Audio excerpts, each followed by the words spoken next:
J'ai vu beaucoup de collègues ou d'intervenants hier qui se sont interrogés si c'est un forum de plus ou un forum de trop.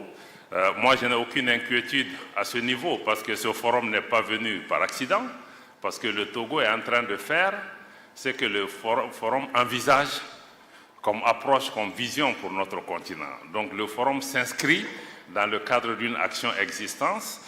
Et ce que le Togo nous demande juste de faire la diplomatie, de promouvoir le dialogue pour résoudre nos problèmes.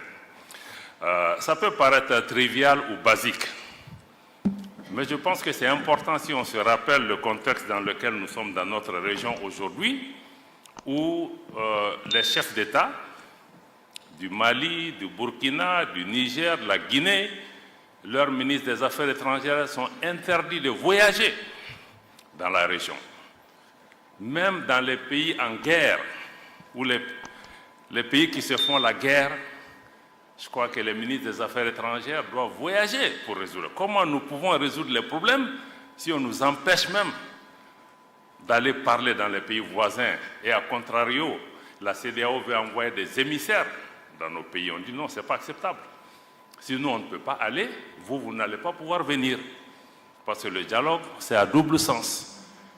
Et même dans notre tradition africaine, mais pendant les guerres, les griots à l'époque étaient ceux qui étaient autorisés à parler. Donc je crois que ça peut paraître basique ou trivial, mais on n'a pas encore compris que les problèmes dans lesquels nous sommes confrontés, il faut que nous parlions, il faut que nous dialoguions, et que là où le Mali a trébuché aujourd'hui, d'autres pays peuvent tomber dans le même problème. Donc je crois que je voulais vraiment rappeler ça et rappeler l'importance de ce forum. Sur le thème, Smaël, je pense que tu as déjà touché à beaucoup de ces questions.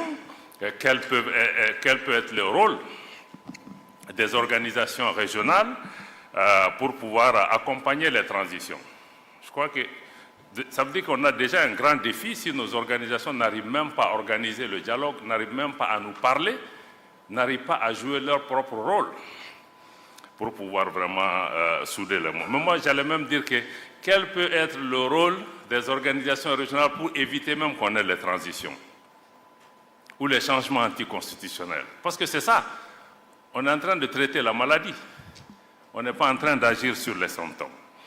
Et par rapport à cela, je veux mettre 2 points d'entrée de jeu. C'est d'abord pour dire que le multilatéralisme, il faut le comprendre, reste et a un rôle important et essentiel à jouer dans la recherche de la paix, aussi dans la recherche de la sécurité. Le deuxième élément, c'est de comprendre que pour nous tous, l'intégration régionale, la coopération régionale demeure aussi des moyens essentiels pour renforcer la solidarité entre nos pays, parce que la façon dont nos organisations agissent aujourd'hui, ce n'est pas dans le sens de la solidarité. D'ailleurs, elles sont même dans certains cas en train de tuer la solidarité. Donc, nous devons continuer à transformer nos organisations pour qu'elles deviennent de véritables organisations des peuples pour continuer à promouvoir non seulement la solidarité, la paix, mais aussi la prospérité. Parce que quand je vois le nombre de jeunes gens qu'on a aujourd'hui dans cette salle et tous ceux qui sont dehors, ce qu'ils attendent de nous, c'est qu'on leur apporte des réponses. Parce que si nous apportons des réponses à ces jeunes gens, nous n'aurons pas besoin d'équiper nos armées pour faire le maintien de la paix tel que nous sommes en train de le faire aujourd'hui. Nous devons aussi avoir ces populations à l'esprit. Comment nos organisations peuvent répondre aux aspirations de nos populations? Je pense que tant qu'on n'a pas répondu à cette question, elles ne pourront pas être utiles pour ce qui concerne les processus de transition. Donc, par rapport à cette introduction, je peux dire que le constat est amer, pour commencer. Et amer parce que nous faisons face à une double crise. Parce que vous avez parlé pas seulement des organisations régionales, mais aussi des organisations internationales. C'est pourquoi je dis que nous sommes dans une double crise. Premièrement, nous sommes dans une crise du multilatéralisme. Parce que nos organisations internationales, les Nations Unies et toutes les organisations qui sont affiliées, le Conseil de sécurité, sont aujourd'hui incapables de résoudre les problèmes. Le Conseil de sécurité est bloqué aujourd'hui. Même pour faire un communiqué sur l'attaque du bateau Tombouctou au Mali, qui a fait près d'une 60aine de morts, le Conseil de sécurité a été incapable de trouver un consensus pour faire un communiqué. Vous vous imaginez pas que c'est sur la question de la Palestine qu'il va pouvoir trouver. Donc nous sommes dans une crise du multilatéralisme. Et ce multilatéralisme n'a pas permis de répondre aux défis, par exemple, du Mali, où nous sommes face au terrorisme. On nous propose une opération de maintien de la paix dans une zone où il n'y a pas de paix à maintenir. Pendant 10 ans, on a entretenu la menace. Mais elle n'était pas adaptée. Au Sahel, c'est pareil. La situation en Ukraine, la situation en Palestine, comme je l'ai indiqué, dans tous ces cas, comme Chergui l'a indiqué, nous sommes dans une crise de la gouvernance mondiale qu'il faut revoir pour qu'elle soit plus représentative, plus démocratique, plus juste, plus équitable. Parce qu'on ne peut pas aujourd'hui demander au pays d'avoir la démocratie en interne et que les relations internationales ne soient pas elles-mêmes démocratiques et qu'un groupe réduit, un club de pays puisse diriger le monde en laissant la majorité des forces économiques, sociales, politiques qui ont émergé aujourd'hui. La situation géopolitique mondiale s'est totalement transformée, mais cette réalité n'est pas reflétée. C'est pourquoi le système multilatéral aujourd'hui, qui nous accuse, nous, régime en transition, de ne pas être légitime, mais ce système même n'est pas légitime, parce qu'il ne reflète pas la réalité géopolitique mondiale. Donc nous sommes dans cette crise, mais par rapport à ça aussi, je voudrais avoir un son un peu différent. Parce que beaucoup disent, oui, il faut que l'Afrique soit au Conseil de sécurité, il faut que l'Afrique soit mieux représentée. Ce qui est vrai. Ce qui est vrai, nous constituons 55 pays. Mais moi, je veux mettre l'accent sur le fait que l'Afrique ne doit pas être là en nombre, mais en qualité, en substance. Parce que si nous avons une Afrique qui vient pour être traînée par d'autres puissances, être une chair à canon qui est répartie entre les puissances, non. Si l'Afrique vient, quelle est sa valeur? Quelle voie différente elle apporte? Parce que nous, dans le cas du Mali, on a vu beaucoup de pays africains au Conseil de sécurité ne nous soutiennent pas. Ils n'apportent même pas une approche différente. Ils votent avec nos ennemis, souvent. Donc je pense que s'il y a une Afrique qui doit avoir la place, il faut que ça soit vraiment une voie différente, mais aussi une voie de plus. Si l'Afrique n'apporte pas son identité dans la gestion des affaires mondiales, je pense que ça ne sert à rien d'être content que l'Afrique est autour de la table, mais elle est autour de la table pour faire quoi? Si elle ne dit pas ce qu'elle doit dire, si elle ne parle pas au nom de nos populations, si elle ne dénonce pas, parce qu'aujourd'hui, certaines de nos organisations sont là pour perpétuer des systèmes néocoloniaux. Ce n'est pas acceptable.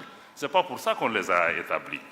Donc je pense que, donc ça c'est le premier point, la double crise multilatérale et aussi l'instrumentalisation de ces organisations internationales, y compris au niveau du Conseil de sécurité ou d'autres organisations.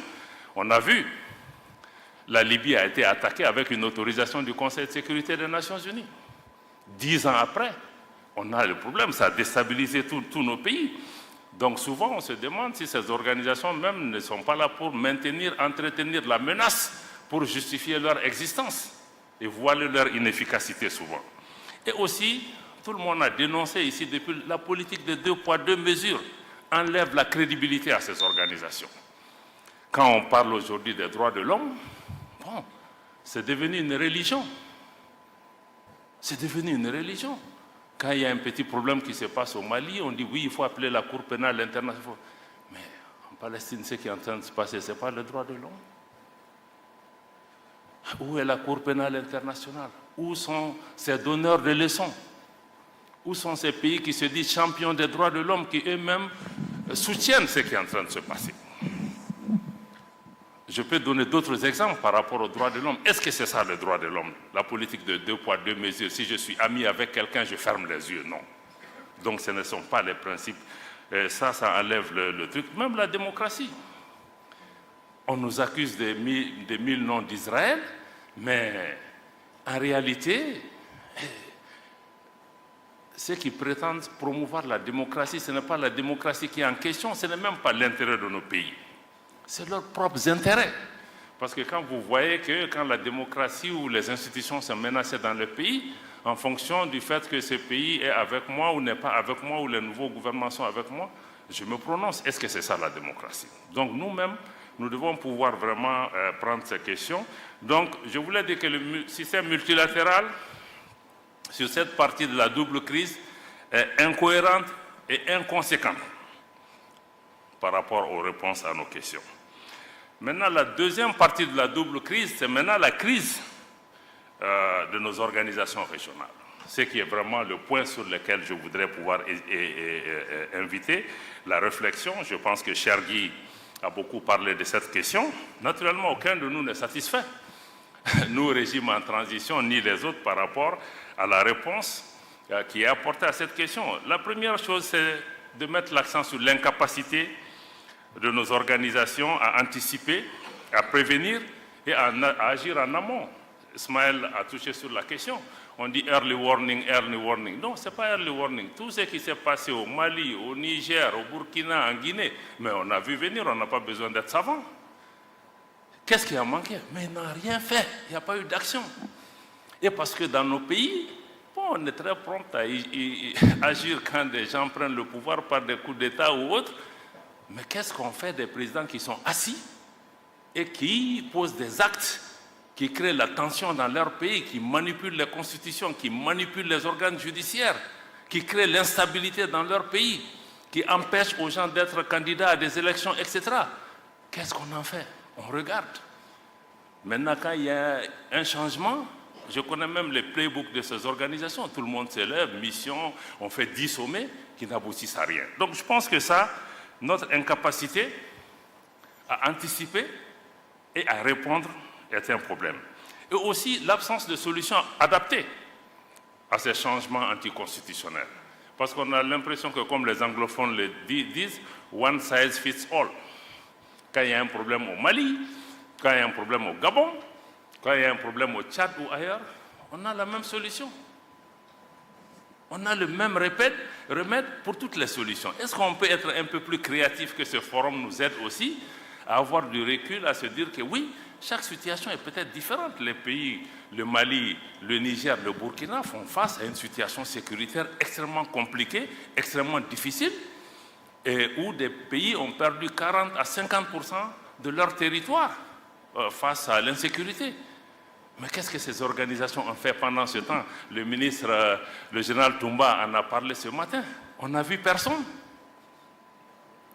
La CEDEAO elle-même et même l'Union africaine, ils ont sous-traité cette responsabilité aux Nations Unies qui elles-mêmes n'étaient pas capables de répondre à cette question. Aujourd'hui, le Mali, le Burkina ou le Niger dépendent 25% de leurs ressources propres pour faire face à la lutte contre le terrorisme.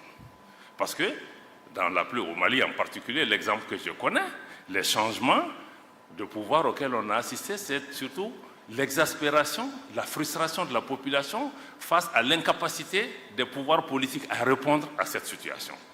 Donc si la CEDEAO et les autres organisations veulent aider, ils doivent d'abord fixer ce problème. On ne peut pas venir dire aux gens seulement organiser des élections ABCD. Même pour les élections, pour qu'elles soient inclusives, il faut que l'État soit présent sur l'ensemble de son territoire. Donc je pense que ça, il faut vraiment des solutions adaptées à chaque situation. Il faut aussi comprendre que la peur ne peut pas constituer une politique. Je sais que dans beaucoup de pays, les gens ont peur, qu'il y a contagion des coups d'État. Est-ce que cette peur a empêché que les choses se passent? Donc au-delà de la peur, moi je crois qu'il faut qu'on soit pragmatique. Comme le cas du Niger, on l'a indiqué. Ce qui s'est passé, il ne faut pas être devin, mais il faut engager les gens, il faut parler avec les gens pour trouver des solutions. Donc je pense qu'il faut vraiment ce pragmatisme-là qui est nécessaire. J'ai déjà parlé de l'absence de solidarité, mais aussi nos organisations doivent fondamentalement changer de logiciel. Il faut comprendre des pays comme le Mali, nous avons souscrit à toutes ces organisations. Nous savons que dans ces organisations, quand il y a un coup d'État, il y a changement anticonstitutionnel, les règles s'appliquent. Et les règles qui sont là, c'est la suspension des instances de ces organisations, conférence des chefs d'État, conseil des ministres, etc. Mais ce n'est pas l'ostracisme et l'exclusion. C'est pourquoi Lomé est importante par rapport à ça. Parce que dans certains cas, non seulement les pays sont sanctionnés, mais sont punis. Pas seulement punis, pas seulement les dirigeants, mais on punit toute une population, sans punition collective. Parce qu'on cherche le président, on cherche telle ou telle chose. Est-ce que le peuple nigérien mérite qu'on lui coupe l'électricité, l'eau, la nourriture, les médicaments? Par rapport à ce qu'est-ce qu'elle a à voir dedans? Donc moi je crois que vraiment... Et le plus grand problème aussi, c'est que Non, on va même au-delà de ça. On envisage une intervention militaire. C'est pourquoi le Mali, le Burkina, on a mis le pied tout de suite. Pour dire que si on attaque le Niger, parce que ce n'est pas la démocratie qu'on cherche à promouvoir, on cherche à avancer l'agenda d'une ancienne puissance coloniale qui a perdu pied et qui utilise nos organisations pour revenir. Ce n'est pas acceptable. Et nos organisations ne doivent pas constituer une menace pour nous et nos populations. Quand je vois la CEDEAO, je vois l'Union africaine, je vois la BCEAO, ça doit me rassurer. Mais aujourd'hui, ces organisations nous font peur à nos populations, constituent des menaces dans certains cas. Donc ça, c'est extrêmement important qu'il faut qu'elles changent leur logiciel pour sortir de mode punition-sanction, parce que si la sanction marchait, le Burkina a basculé quand le Mali était sous sanction. Le Niger a basculé, donc quelque part on doit s'arrêter et comprendre, est-ce que le tout sanction, tout punition, ça marche? Et même la punition aussi a des conséquences durables, parce qu'aujourd'hui, parce qu'on ferme les frontières, on fait tout ce qu'il faut, mais ce ne sont même les fermetures des frontières, nos populations, ça brise l'élan de solidarité de nos pays. Donc il faut vraiment que nous comprenions ça. Deuxièmement, je vais insister sur le fait que quand nous sommes dans des organisations, mais les organisations sont bâties sur des traités, sur des textes auxquels nous avons librement consenti, y compris en abandonnant notre souveraineté.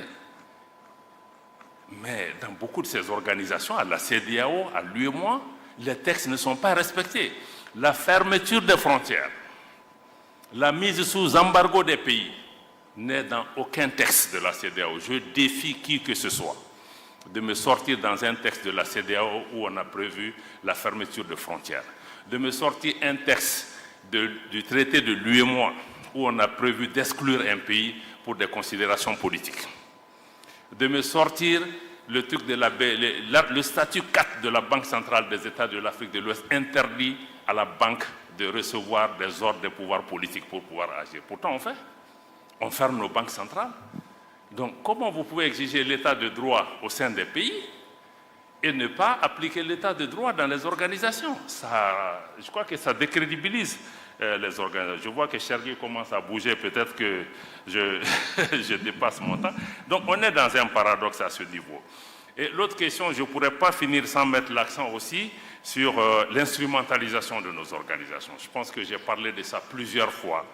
On se comprend très bien. Ce n'est pas normal que les gens viennent parce qu'ils financent nos organisations pour pouvoir dicter leur agenda et utiliser notre organisation par rapport à leurs propres objectifs.